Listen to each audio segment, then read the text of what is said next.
بسم الله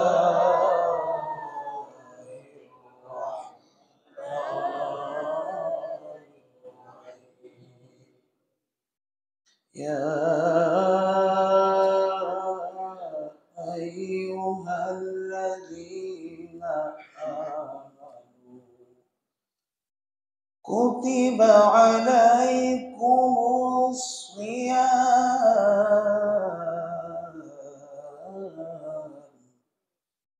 كما كتب على الذين من قبلكم لعلكم تتقون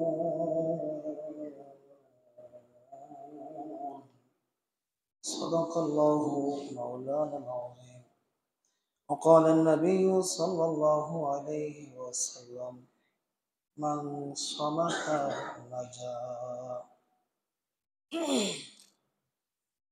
একদিন তোর মাটির দেহ একদিন তোর মাটির দেহ থাকিবে না রে হায় মাটির দেহ মাটির মাঝে মিশিবে রে ধুলায় কিসের টাকা কিসের খরিতল ও কিসের বাহাদুরি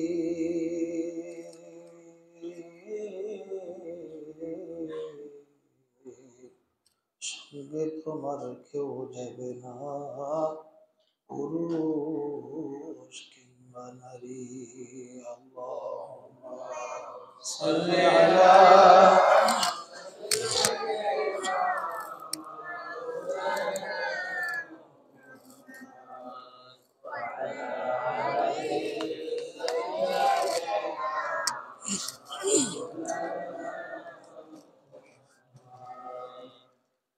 সম্মানিত আমার মুসল্লি ভাইয়েরা, আমি আবারও সালাম জানাচ্ছি। আসসালামু আলাইকুম ওয়া রাহমাতুল্লাহি ওয়া বারাকাতুহু।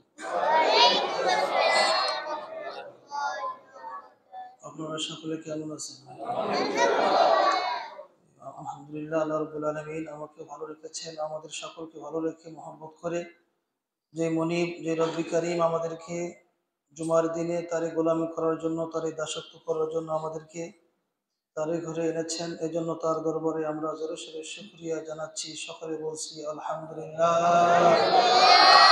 তার সঙ্গে স্মরণ করছি আকাই নাম তাজদারি মদিনা মোহাম্মদ মুজতফা মোহাম্মদ মুস্তফা জনাব মোহাম্মদ রাসূলুল্লাহ সাল্লাল্লাহু আলাইহি ওয়াসাল্লাম। সম্মানিত ভাইয়েরা, আমরা সকলে জানি হয়তো আল্লাহ রাব্বুল আলামিন দেখতে দেখতে একটা বছর পেরিয়ে শাবানের একেবারে শেষের দিকে এনে আমাদেরকে পৌঁছে দিয়েছেন। আমরা আশাবাদী আল্লাহ রাব্বুল আলামিন রমজান পর্যন্ত আমাদেরকে পৌঁছায় দিবেন। সকলে বলে আমিন। আজকে শাবান মাসের শেষ জুমা। আগামী যে জুমাটা আসবে সেই জুমাটা হবে রমজানুল মুবারকের প্রথম জুমা। আল্লাহ রাব্বুল আলামিন আমাদের যদি মউত করে রমজানের প্রথম জুমা শুক্রবার অথবা রমজানের শেষ জুমা শুক্রবার আমাদের জন্য মউত করে ঈমানি হালতে, আমরা সকলে বলি আমিন। সম্মানিত আমার ভাইয়েরা, হয়তো আগামী দিনেই দিবাগত রাত শনিবার হয়তো তারাবি হতে পারে। আমরা আল্লাহর কাছে দোয়া করে নিই আল্লাহ রাব্বুল আলামিন যেন আমাদের শরীর সুস্থ রেখে ভালো রেখে প্রথম তারাবি থেকে শুরু করে নিয়ে শেষ তারাবি পর্যন্ত আমাদেরকে সুন্দরভাবে তারাবির নামাজ পড়ার তৌফিক দান করেন। সকলে বলে আমিন। আমি যে আয়াতটি তেলাওয়াত করেছি আপনারা এই আয়াতটি অনেকবার শুনেছেন, অনেকেরই মুখস্থ আছে, আবার অনেকেরই নাই। আমার ভাইয়েরা, যদি মুখস্থ নাও থাকে তারপর আয়াতের ব্যাখ্যার দিকে আমরা একটু লক্ষ্য করব। আল্লাহ রাব্বুল আলামিন কি বলতেছেন? সূরাতুল বাকারা 183 নম্বর আয়াত। আল্লাহ রাব্বুল আলামিন বলতেছেন, ইয়া আইয়ুহাল্লাযীনা আমানু কুতিবা আলাইকুমুস সিয়াম কামা কুতিবা আলাল্লাযীনা মিন ক্বাবলিকুম। হে অন্ধ জগতের বিশ্বাসীগণ, হে অন্ধ জগতের অটল বিশ্বাসীগণ, তোমাদের পূর্বপুরুষদের উপর যেমনি ভাবে কামা কুতিবা আলাল্লাযীনা মিন ক্বাবলিকুম রোজাকে ফরজ করা হয়েছিল, তেমনিভাবে তোমাদের প্রতিও এই রোজা ফরজ করা হয়েছে, যাতে করে তোমরা নিজেকে তাকওয়াবান মনে করতে পারো। সুবহানাল্লাহ। অন্ধ জগতের বিশ্বাসী কারা? আবার পূর্বে যে রব্বুল আলামিন এই রোজাকে ফরজ করেছিলেন, এই রোজার ধরন কেমন ছিল? আমরা যেমনিভাবে সারাদিন না খেয়ে থাকি এরকম কি ছিল? না, একটু ভিন্নতা ছিল। আমি একটু পরে আসতেছি। কিন্তু আল্লাহ রাব্বুল আলামিন যে এখানে বললেন, ইয়া আইয়ুহাল্লাযীনা আমানু কুতিবা আলাইকুমুস সিয়াম কামা কুতিবা আলাল্লাযীনা মিন ক্বাবলিকুম লাআল্লাকুম তাত্তাকুন। অন্ধ জগতের বিশ্বাসী গণ বললেন, আবার অন্ধ জগতের অটল বিশ্বাসী গণ বললেন। সম্মানিত ভাইয়ারা, আল্লাহ তাআলা যত হুকুম করেছেন, এরকম নামাজ পড়া কি ভাই ফরজ, হজ করা ফরজ, আবার যাকাত দেওয়া ফরজ, যত ইবাদত আছে কোনো ইবাদতের মধ্যে আল্লাহ রাব্বুল আলামিন কোনো রেফারেন্স দেননি, বলেন নাই যে তোমরা পূর্বপুরুষদের দিকে খেয়াল করো, লক্ষ্য করো, তারা যেমনি ভাবে করেছে তোমরা সেভাবে করো। আল্লাহ কখনো কোনো জায়গায় বলে নাই আকিমিস সালাহ, ডাইরেক্ট বলছেন নামাজ পড়ো, কোনো কথা নেই, কোনো রেফারেন্স নেই, নামাজ পড়ো। ওয়া আতুজ যাকাত, যাকাত দাও, হজ করো, এটা বলা হয়নি তোমার পূর্বের লোকেরা যেভাবে হজ করেছিল তোমরাও সেভাবে হজ করো, এরকম কি বলা হয়েছে ভাই? কোনো জায়গায় বলা হয় নাই। নামাজ পড়ার কথা আল্লাহ বলেন নাই যে পূর্বের লোকেরা যেভাবে নামাজ পড়েছে তুমি সেভাবে নামাজ পড়ো, না, ডাইরেক্ট বলছেন আকিমুস সালাহ, নামাজ পড়ো। আমার ভাইয়েরা, শুধুমাত্র কেবলমাত্র একমাত্র রোজার ব্যাপারে আল্লাহ তাআলা রেফারেন্স দিলেন পূর্বপুরুষদের। কেন? ডাক্তারের কাছে আমরা যদি যাই, আমাদের যে জ্বর হয় অথবা সর্দি হয়, যদি সিরাপ দেয় অথবা ট্যাবলেট দেয়, এটার কিন্তু রেফারেন্স দেওয়ার লাগে না, ডাইরেক্ট আমরা খাইতে পারি। আর যখন ইনজেকশন দেওয়া হয়, অনেক লোক আছে আমরা ভয় করি না ভাই, তখন তাকে বোঝানো হয়, দেখো এই তোমার আগে এই 3 জনকাকে ইনজেকশন দেওয়া হয়েছিল, দেখো কোনো রকম লাগে না, একটু পিঁপড়ে কাটলে যেরকম যন্ত্রণা হয় এরকম। রেফারেন্স দেওয়ার পর সে ইনজেকশন নেওয়ার সম্মতি জানায়। আর যদি অপারেশন হয়ে যায়, ডাক্তার বলে দেয় তোমাকে কাটছাট করতে হবে, আরো ভয়ঙ্কর, ঠিক কিনা বলেন? তারপরে যে রুমের মধ্যে, যে কক্ষের মধ্যে অপারেশন রোগীগুলো শুয়ে আছে, তাদের কাছ থেকে রেফারেন্স যদি তাকে শোনানো হয়, তখন সে সাহস যোগায়, অপারেশন করতে সম্মতি জানায়। আমার ভাইয়েরা, এই জন্য সমস্ত ইবাদতের চাইতে সবচেয়ে কঠিন শক্তিশালী ইবাদত হচ্ছে রোজা। এই জন্য আল্লাহ রেফারেন্স দিয়ে দিচ্ছে। সুবহানাল্লাহ বলে, পূর্বপুরুষদের উপর যেমনি ভাবে ফরজ করা হয়েছে, তারা যেমনি ভাবে রেখেছে আমাকে আমার সন্তুষ্টি অর্জন করার জন্য, তোমরাও সেভাবে রোজা রাখো। সুবহানাল্লাহ বিহামদিহি। আমার ভাইয়েরা, আল্লাহ রাব্বুল আলামিন বলেন, ইয়া আইয়ুহাল্লাযীনা আমানু কুতিবা আলাইকুমুস সিয়াম। আল্লাহু আকবার বলতে পারলেন না ভাই? আমার ভাইয়েরা, আল্লাহ রাব্বুল আলামিন বলেন, হে অন্ধ জগতের বিশ্বাসীগণ, হে অন্ধ জগতের অটল বিশ্বাসীগণ। ভাইয়েরা আমার, আল্লাহ এই কথাটি কাদেরকে বললেন? মুমিনদেরকে বললেন। কারা মুমিন? আল্লাহ বুঝাইতে চান, ব্যাখ্যায় আসেন।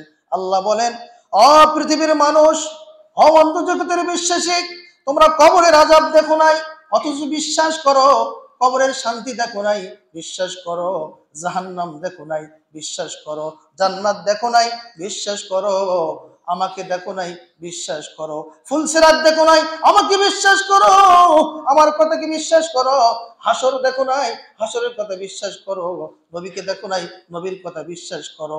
এই জন্য তোমাদেরকে আমি আল্লাহ বললাম অন্ধ জগতের বিশ্বাসীগণ। আমার ভাইয়েরা, শুধু তাই নয়, আল্লাহ এখানে আবার বললেন অন্ধ জগতের অটল বিশ্বাসীগণ। অটল বিশ্বাসী কারা? একটা ছেলে, তার নাম আব্দুর রহমান, সে শুধু কালেমা পড়েছে, লা ইলাহা ইল্লাল্লাহ মুহাম্মাদুর রাসূলুল্লাহ, এক ওয়াক্ত নামাজ সে পড়ে না, রোজা রাখে না, শরীয়তের কোনো কাজ সে করে না, ধার ধারে না। কিন্তু আমার ভাইয়েরা, তার সামনে যদি কোরআনকে অবদলিত করা হয়, কোরআনকে অপমাননা করা হয়, এই লোকটি, ওই মুসলমানের বাচ্চাটি এক ওয়াক্ত নামাজ পড়ে না, মদ্যপান করে, গাঁজা খায়, কিন্তু শুধুমাত্র কালেমা পড়েছে। বলেন তো ভাই, ওই ছেলেটি যে কোরআনকে অপমাননা করলো, তার কলিজা ছিঁড়ে খাবে কি খাবে না?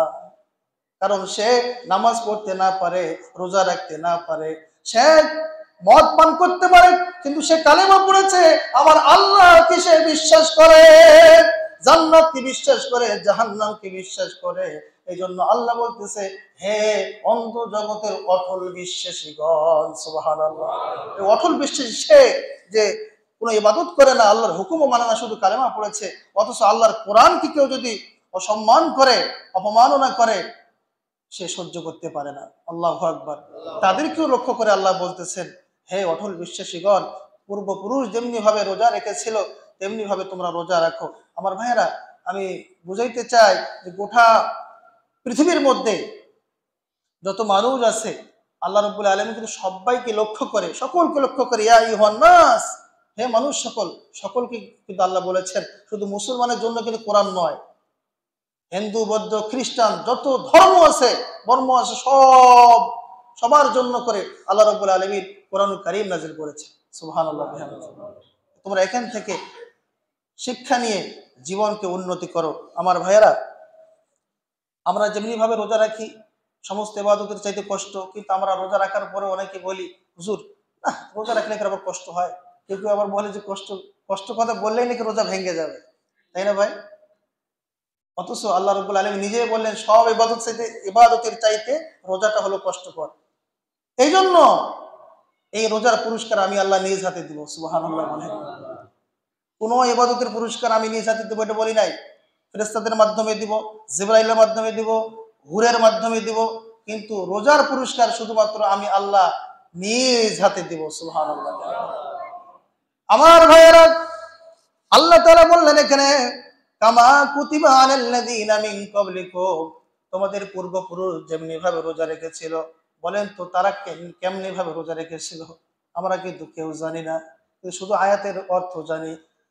ও আমার ভাইয়েরা, দিলের কান লাগান, পূর্বপুরুষ আমাদের কেমনে রোজা রেখেছিল, তাদের বিধান কি ছিল, রোজার ভিন্নতা কি ছিল।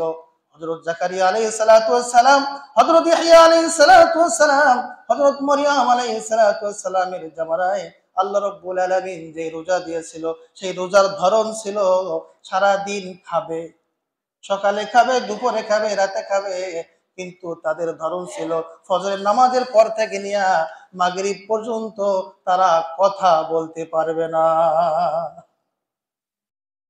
এখন বোঝা যায়, আপনি খাওয়া দাওয়া সব ঠিক মতো করবেন, আপনাকে যদি বলা হয় আপনি সন্ধ্যা পর্যন্ত কথা বলতে পারবেন না, কে পারবেন? হাত উঠান। পারবেন কেউ? কথা বন্ধ করে থাকতে পারবো আমরা কেউ? ভাই, কেউ পারবো না। আপনার বাড়িতে আগুন ধরেছে, আপনি কি চুপ করে থাকবেন? কথা বললে রোজা নষ্ট।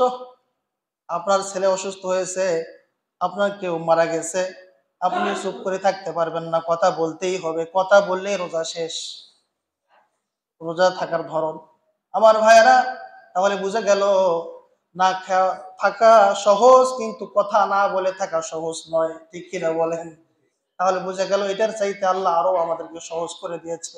আরো পূর্বে আসেন হযরত ইয়াকুব আলাইহিস সালাতু ওয়াস সালাম, সে সময় আল্লাহ রাব্বুল আলামিন যে রোজার বিধান দিয়েছিলেন, মাসে একটা রোজা। কয়টা রোজা? একটা রোজা।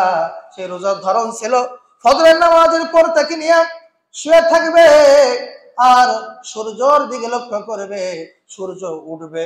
মিশকাতুল মাসাবির মধ্যে হাদিসটি এসেছে, আল্লাহর হাবিব বলেন, ওই সূর্যের দিকে তাকাইয়া থাকবে, চোখের পলক ফেলা যাবে না, চোখের পলক ফেলা যাবে না, চোখ এরকমই থাকবে।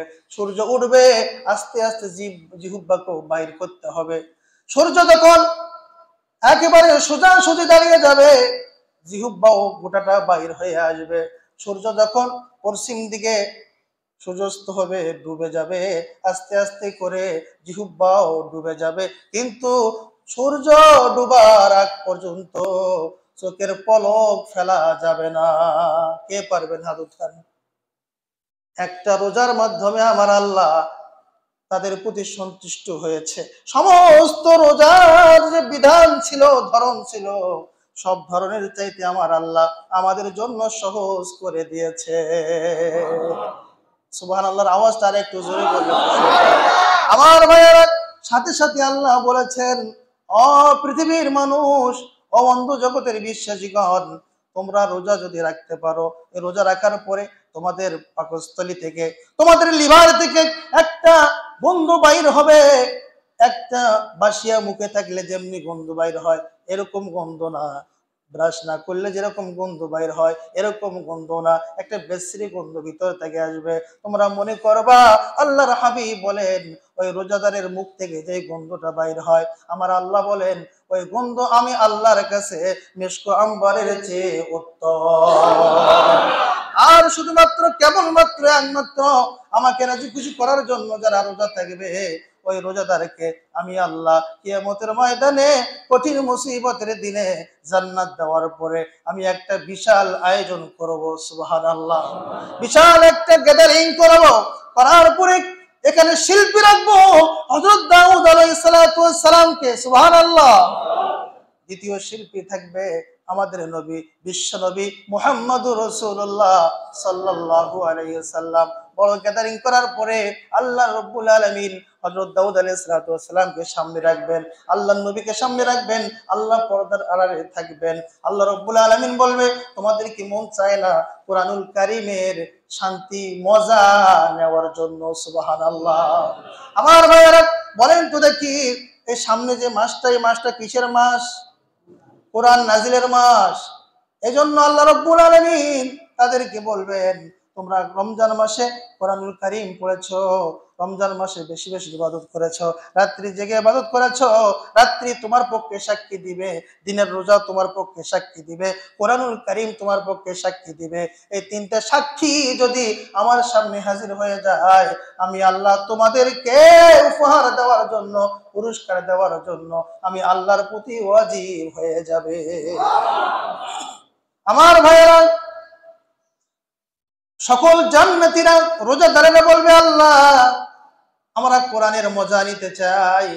বলেন তো, কারি সাহেব যদি কোরআনুল কারীম তেলাওয়াত করে, যারা কোরআন শুনতে আমরা ভালোবাসি, ফাবি আইয়ি আলাই রাব্বিকুমা তুকাযিবান,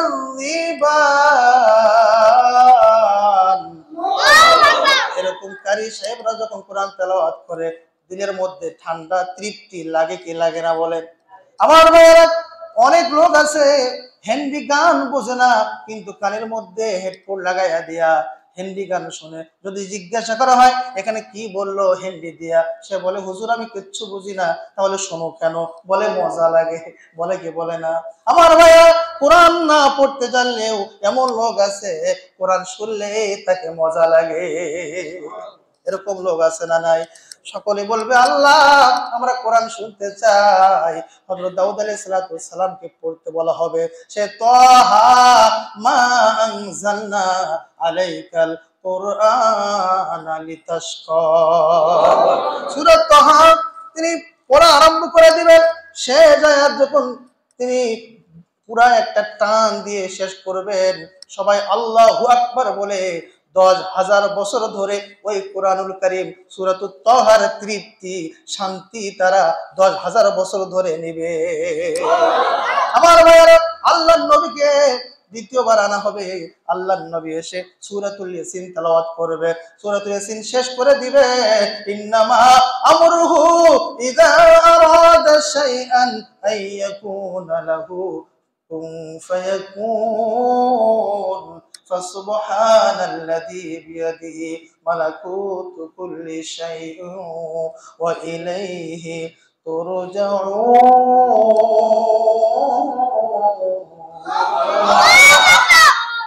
আল্লাহর নবী যখন সূরাতুল ইয়াসিন তুরজাউন পর্যন্ত শেষ করে দিবে, আমার আল্লাহ বলেন সে সময় 50,000 বছর ধরে সূরাতুল ইয়াসিন শোনার তৃপ্তি তারা অনুভব করবে। আল্লাহ রাব্বুল আলামিন বললেন, দাউদ আলাইহিস সালাম পড়লো, আমার নবী বিশ্ব নবী পড়লো, তোমরা কি আর একটু কোরআন শুনতে চাও না? তারা বলল, আল্লাহ 50 বছর পেরিয়ে গেল, তৃপ্তি নিলাম, আরো শুনতে মন চায়। আল্লাহ রাব্বুল আলামিন বলবে, আমি এবারে নিজেই কোরআন তেলাওয়াত করব। আমার ভাইয়েরা, জান্নাতীরা বলবে, আল্লাহ, কারি সাহেব যদি পর্দার আড়ালে বসে তেলাওয়াত করে এরকম তৃপ্তি লাগে না, কারিকে দেখে দেখে যদি তেলাওয়াত শোনা যায় বেশি তৃপ্তি লাগে। সুবহানাল্লাহ। ও আল্লাহ, তুমি একটু আমাদের সামনে হাজির হও। আমার আল্লাহ ডাক দিয়ে বলবে, জিবরাইল, আমার নূরের পর্দাগুলো সরাইয়া দে। ৭০,০০০ নূরের পর্দা সরাইয়া দিয়া আমার আল্লাহ আমাদের সামনে এসে সূরাতুর রহমান তেলাওয়াত করবে। আর রহমান আল্লামাল কুরআন।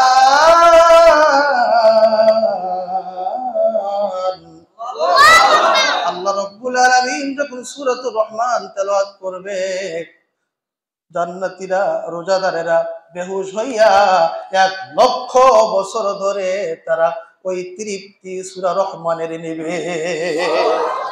আমার ভাইয়েরা, ১,০০,০০০ বছরের পরে তারা যখন আবার ফিরে আসবে, জ্ঞান ফিরবে, আমার আল্লাহ বলবে, তোমরা একটু খানা খাওয়ার জন্য, ইফতারি খাওয়ার জন্য তোমরা বসে যাও। আমার ভাইয়েরা, আল্লাহ বলবেন, তোমরা রোজা থেকেছ, ইফতারি করেছ, আমি আল্লাহ তোমাদেরকে মেহমানদারি করাইতে পারি নাই, আজকে আমি ডাইরেক্ট তোমাদেরকে মেহমানদারি করাইতে চাই।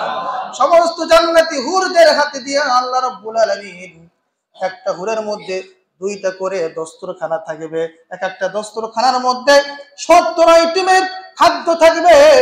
ওই রোজাদারের সামনে হাজির করা হবে।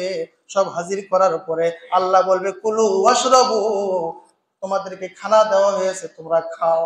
জান্নাতীরা বলবে, আল্লাহ, তুমি তো ওয়াদা করেছিলা যারা রোজা থাকবে তাদেরকে তুমি আল্লাহ নিজেই পুরস্কার দিবা। তুমি আমাদেরকে যে খানা দিলা খাওয়ার জন্য, আর বলতেছো খাওয়ার জন্য, কিন্তু হুর দিয়া, ফেরেশতা দিয়া আমাদেরকে তুমি খানা পাঠাইয়া দিলা। আল্লাহ গো, তুমি কেন সামনে আসলা না? আমার ভাইয়েরা, আল্লাহ রাব্বুল আলামিন তখন ঘোষণা করে দিবে, ও ফেরেশতাদের দল, তোমরা সামনে থেকে সবাই সরে যাও। আমি ওয়াদা করেছিলাম, ওয়ানা আজিবি ওয়ানা উজজাবি, আমি আল্লাহ রোজাদারের পুরস্কার নিজে হয়ে যাব, অথবা নিজে হাতে পুরস্কার দিব। সুবহানাল্লাহ বলেন। ফেরেশতারা সরে যাবে। আমার আল্লাহ রাব্বুল আলামিন জান্নাতের মধ্যে একটা মাছের কলিজা একটু টিউমারের মতো বাইর হয়ে থাকবে। ওই এতটুকু টিউমারের মতো কলিজা, মাছের কলিজা ভুনা করার পরে গোটা পৃথিবীর সমস্ত মাটিগুলাকে আঠা বানায়া আমার আল্লাহ একটা রুটি বানায়া টুকরা টুকরা করে সমস্ত রোজাদার জান্নাতীদের মুখের মধ্যে তুলে দিবে। আল্লাহর হাতের ওই জান্নাতি রুটি খাওয়ার জন্য কারা কারা রাজি? একটু দুখানা হাত তুলে আল্লাহকে ডাকান। আল্লাহ তুমি কবুল করো, বলে আমিন। সবাই রোজা থাকবো তো ইনশাআল্লাহ। আল্লাহ কবুল করুক, আমাদের শরীর স্বাস্থ্য ভালো রাখুক। আগামী দিন থেকে তারাবি রোজা আমরা যেন আর ছেড়ে না দেই সারা জীবনে। আল্লাহ যেন তৌফিক দান করেন, বলে আমিন। আজকে যদি ডক্টর ইউনূস বলে আমি নিজ হাতে একজনকে রুটি খাওয়াই দিতে চাই, যদি সে বলে, ও আমার ভাইয়ারা, আপনি এই রুটিটা খাওয়ার জন্য অনেক আগ্রহ পোষণ করবেন, সেলফি তুলবেন, আর সেলফি তুলে কবর পর্যন্ত আপনি লটকাইয়ে রেখে দিবেন কি দিবেন না? বন্ধু বান্ধব কেউ যদি জিজ্ঞাসা করে, জিজ্ঞাসা করার আগে ফোনটা দেখাইয়ে বলবে, এই দেখ দেখ না কে, আমি দেখ না আমাকে খাওয়াই যাচ্ছে। মানে একটা গৌরব, অহংকার। মাত্র একটা দেশের সরকার যদি আপনাকে একটা রুটির টুকরা মুখে দেওয়ার পরে কবর পর্যন্ত ছবি যদি লটকায় রাখেন, এত অহংকার তাকব্বুরি হয়। আমার আল্লাহ স্বয়ং ওই বান্দার মুখে যদি রুটি তুলে দেয়, বলেন তো এখানে কিরকম অহংকার তাকব্বুরি হবে? এরকম অহংকার তাকব্বুরি জান্নাতের মধ্যে আমরা করতে চাই তো ইনশাআল্লাহ। আল্লাহ বলছেন, ইবাদত করার পরে জান্নাতের মধ্যে আমার ইমানদার বান্দারা তারা অহংকার করবে, তাকব্বুরি করবে, এখানে কোনো বাধা নাই। আল্লাহ রাব্বুল আলামিন জান্নাতের মধ্যে আমাদেরকে প্রতিযোগিতা করে ইবাদতের মাধ্যমে অহংকার তাকুব্বুরি করার মতো তৌফিক দান করুক। সকলে বলি আমিন। ওয়া আখিরু দাওয়ানা আলহামদুলিল্লাহ।